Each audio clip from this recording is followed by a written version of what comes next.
You have brought us a really big piece of lumber today. Yes, I have. The biggest bat I've ever seen, 8 feet long.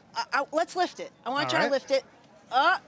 So we're talking what, 30 pounds? I'm thinking about 30 pounds. 30 pounds, and your normal bat is 32, 36 ounces. And you could say it's Bunyan-esque, and I see right there, it does say genuine Paul Bunyan. And I'm guessing if the mythical lumberjack played for any team, it had to be the Giants.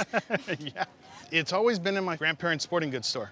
They had a store in San Mateo, and since I was a kid, it was always the big bat hanging in Grandma and Pop's store. I don't know how it got to my family. It's been with us for a long time, and I'd like to find out why it was made, who it was made for.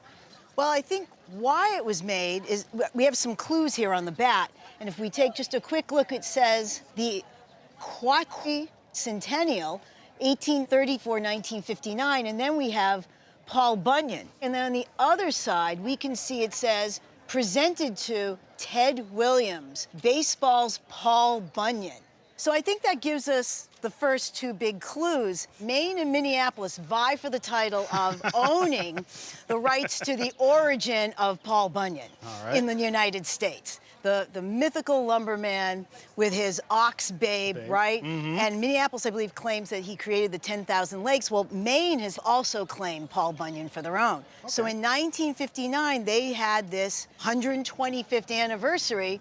So what better way to celebrate it than to have this bat made and present it to the Paul Bunyan of baseball, who we better known as the Splendid Splinter, but this is a lot bigger than a splinter, Ted Williams. And you have here in this great photo, this promotional photo, Williams posing with the bat. Now, I'm guessing that this is being suspended and he's not actually holding, because 30 pounds, I tried swinging this earlier, there's no way. Now, then the next question is, well, why Williams and what's the connection to Maine?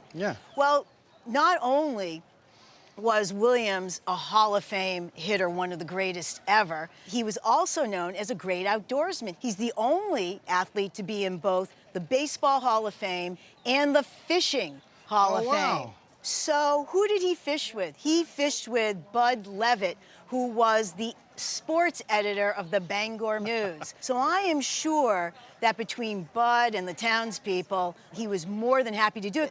This has to be a one-of-a-kind bat. What do you think the value is? Have you ever had it appraised? I haven't. I checked online with a couple of just mail in the photos and get back to me, and they all said maybe $1,000, but they weren't interested. You really have to see it in person. Just as we saw today when you brought this in, I mean, there was a crowd that gathered immediately, and you're not gonna have that impact from photos. You're just not. We have had the benefit of seeing it in person in its total magnificence. And we would all put an auction estimate of $8,000 to $12,000.